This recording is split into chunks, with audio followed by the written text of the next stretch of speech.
investigadores jóvenes, antropólogos, había reconocido entonces llamado Luis González y se aisló en esta ciudad de Zamora, sabemos todos, a finales de la década de 1970. Tres de esos jóvenes académicos contaban con formación en estudios eclesiásticos, Francisco Miranda, Roberto Moreno, Carlos Arjona, quien me dijo este breve trabajo y reflexiones.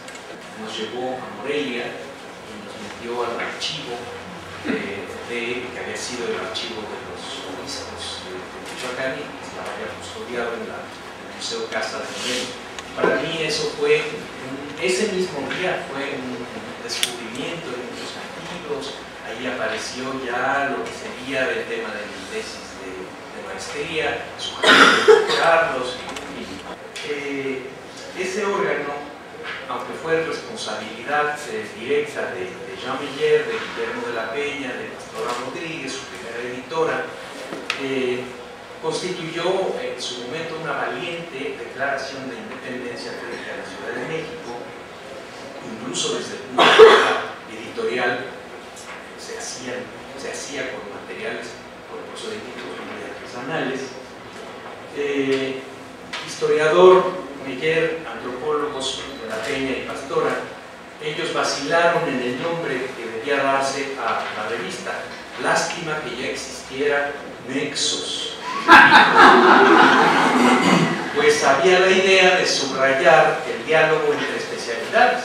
Entonces fueron José Lameiras, Ignacio Terradas y Guillermo de la Peña quienes acabaron decidiéndose por relaciones, estudios de historia y sociedad, porque así se designaba en las ciencias sociales un campo más amplio que el de la sola antropología.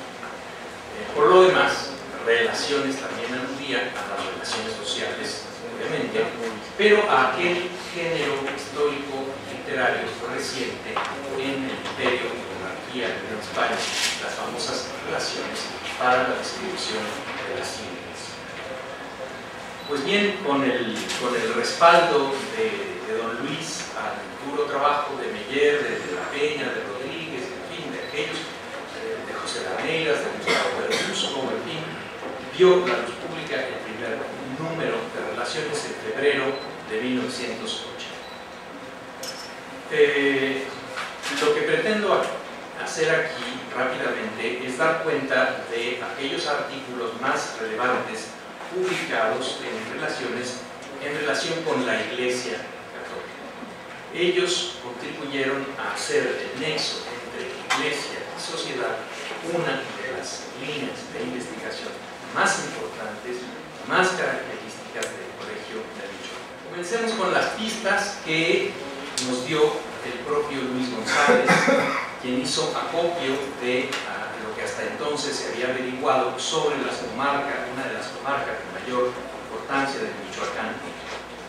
En su ensayo Ciudades y Villas del Bajío del año 1980, pues este artículo es claramente una puerta de entrada al espacio histórico, geográfico, objeto de trabajos pioneros de Eric Wolf, el de David Braden, el de Claude Morin, en fin. Y es que encomian la unidad geográfica y la importancia histórica del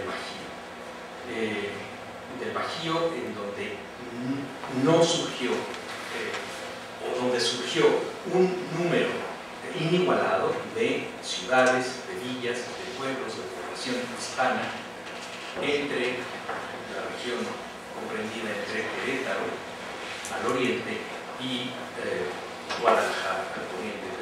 Poner en ese espacio de la diócesis de Michoacán hizo que, además de relaciones o en forma paralela a relaciones, empezáramos varios de los estudiantes de aquellos años a interesarnos por la posibilidad de hacer historias en torno de las gestiones de muchos de los obispos del Gran Michoacán. Aparecían otros temas, la secularización de las doctrinas o parroquias en manos de las órdenes dominicantes desde los días de la conquista, la formación del clero secular, las formas formas de ingreso eclesiástico, el proceso de asalto a los privilegios y inmunidades del clero por parte de las autoridades borbónicas, sobre todo en la segunda mitad del siglo XVIII. Por otro lado, el interés de lo regional en Michoacán y en otras zonas del centro occidente también se expresa en relaciones mediante la edición de testimonios que describen la vida en las localidades, según ilustra, por ejemplo, la edición de un tempranos Zacatecano de por ahí de 1550, publicada por Mascalvo, dos descripciones, una publicada por Heriberto Moreno sobre Zamora y su distrito, tras la plantación de los intendentes en el siglo XVIII,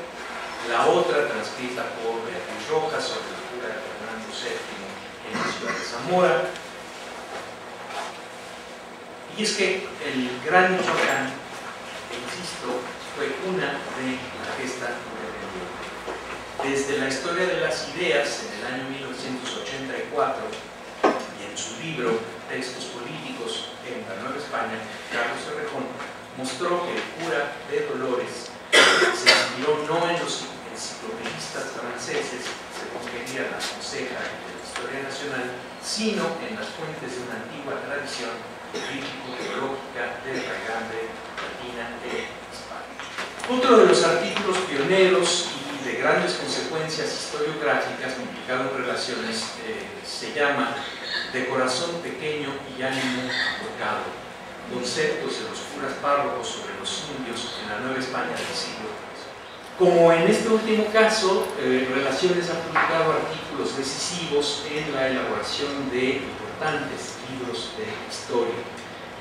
Citaré, entre otros, el caso de Juan Pedro Viqueira, exalumno también de las primeras generaciones, la primera en particular, donde estudia las actitudes de las élites del siglo XVIII ante la muerte y las caracteriza como diferentes a las del resto del orden social hispano. Ya sabemos que este artículo de Relaciones dio con el tiempo lugar a el libro Relajados por Reprimidos del propio autor. Pero hay otro tipo de publicaciones en Relaciones cuyas investigaciones abordan la riqueza, la variedad de lenguajes en que la cristianización se expresaba a lo largo y ancho del orden social. Nelly Cibó estudió el lenguaje de índole pictórico en un estudio de la figura mural del convento agustino de Mezquitlán. Cristina Monzón se interesó en seguir las influencias de la lengua latina, de sus modelos gramaticales, de la confección de las primeras gramáticas de las lenguas indias. Rosa Lucas nos conduce a los orígenes de la filología, en particular de su transmisión en la tradición literaria clásica greco-latina.